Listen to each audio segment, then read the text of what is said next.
A local children's hospital is following recent government recommendations to help ensure children who need CT scans don't get an adult-sized dose of radiation. Too much radiation is a growing concern because it may increase the risk of cancer later in life. Simon Brandenburg is getting a CT scan before surgery to help with his cystic fibrosis. I'm getting a sinus surgery today to clear out infection.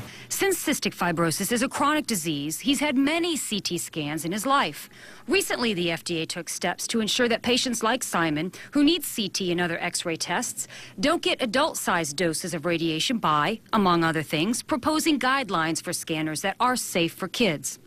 Dr. Evan Harris, a radiologist at All Children's Hospital in St. Petersburg, says they've just implemented a new type of CT scan imaging, which reduces radiation doses by up to 80%. It actually is a whole new machine. iDose is a technology, and it's referred to iterative reconstruction, which allows the improved computer hardware and software processing allows you to use a much lesser dose, and the machine can still generate as clear a picture as if there were higher doses. The test can be life-saving, diagnosing head trauma, appendicitis, and other critical illnesses like cancer.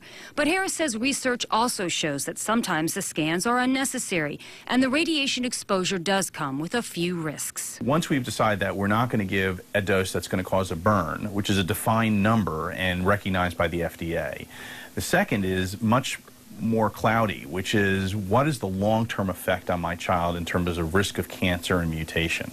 And I think that the best way to understand that is that there is no safe dose, but if we can minimize dose, we can minimize risk like everything else. St. Joseph's Hospital says they have similar technology, and Florida Hospital Tampa says they have implemented several protocols to reduce radiation exposure with their existing scanners. Now, Dr. Harris suggests parents do three things if they find themselves in the ER with a child and a doctor orders a CT scan. First, ask if the CT scan is absolutely necessary or if there are alternate tests that can make the diagnosis. Number two, ask if their CT scanner can reduce the dose size or if they have to give their child an adult-sized dose. Number three, you might want to find a hospital that specializes in children where they may have the equipment that will adjust dosage for the size of the patient.